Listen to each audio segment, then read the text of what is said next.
Hello guys, so we are going to continue the discussion with respect to statistics. In this video, we are going to discuss about types of probability distribution.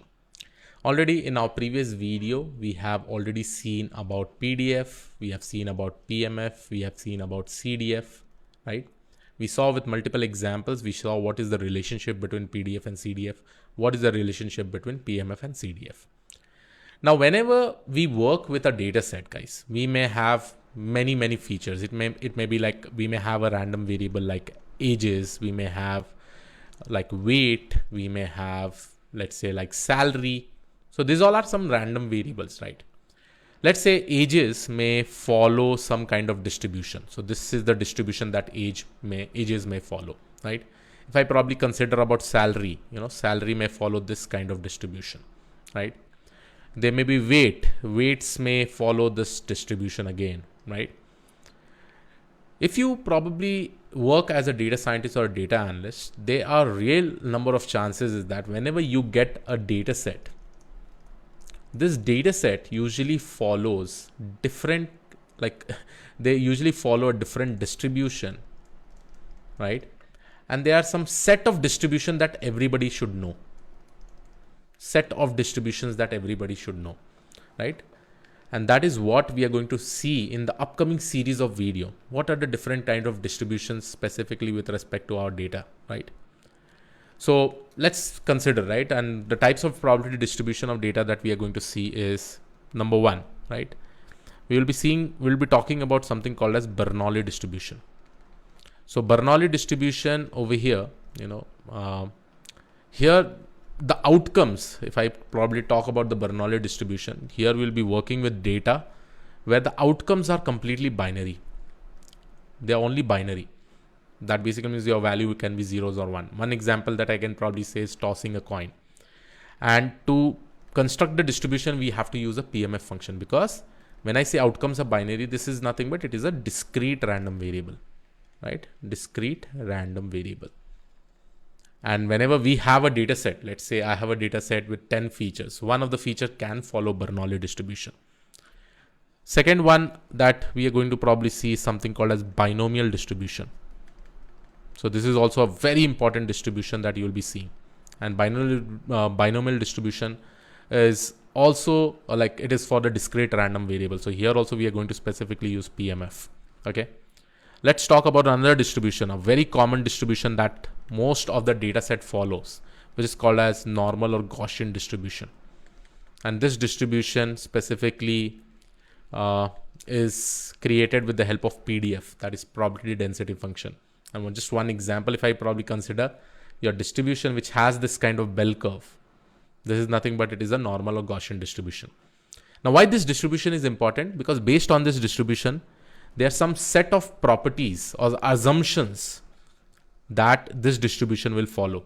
And because of this, we'll be able to assume that particular assumptions and we'll be able to train our model much more efficiently, right? Even with respect to data analysis for the data analyst, this will be very helpful. Okay.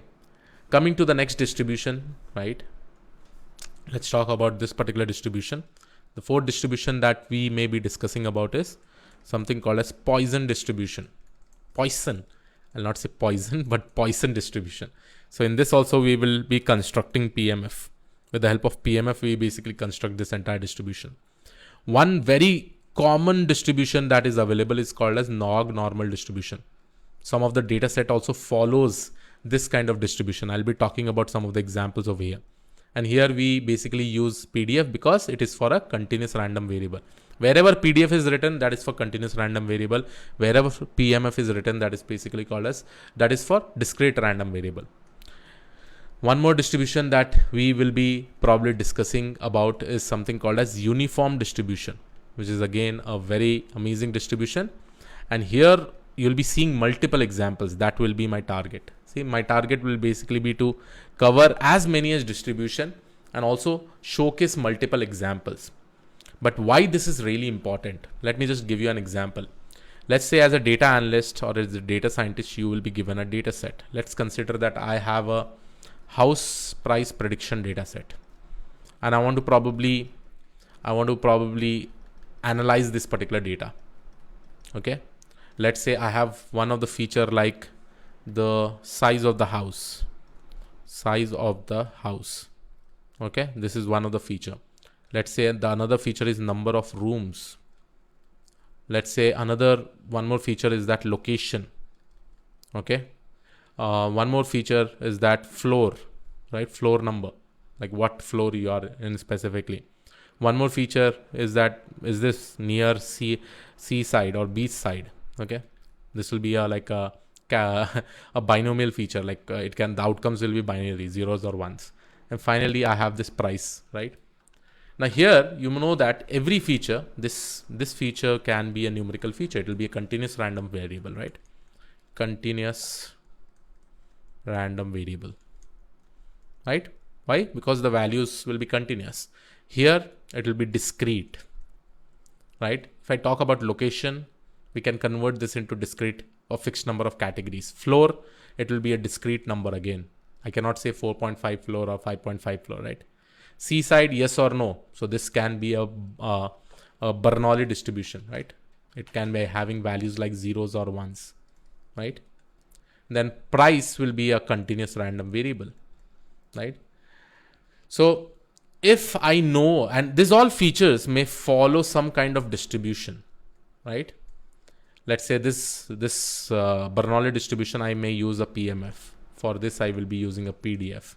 For discrete, I may go ahead and use my PMF, right? Continuous random variable, I may go ahead and use PDF. Then I will be able to understand the relation. I'll be able to understand the entire distribution. And based on different types of distribution of data, we can definitely make a lot of assumptions. And based on that particular assumptions, it will definitely help us in EDA and in feature engineering, which is the most important step, let's say, as a data analyst or a data scientist. Because at the end of the day, we are just analyzing data. We are able to understand about the data. We are able to create reports from the data, and we are able to send that reports to the stakeholder. This is really important. So in the upcoming series of video, one by one, we will be seeing this entire distribution. And remember, for all this distribution, this f of x function will be different, right? F of x function is basically used to create the probability density function or probability mass function, right? Probability density or probability mass, right? So for Bernoulli distribution, the f of x function will be different, right? Then again, if we just go ahead and take the gradient of the cumulative density function, we'll be able to get the probability density based on this particular function. For binomial, it will be different. For normal or Gaussian distribution, it will be different. For Poisson distribution, it will be different. So we will go ahead and discuss each and everything. So yes, this was about the type of probability distribution. I hope you're able to understand this particular video. I'll see you all in the next video. Thank you.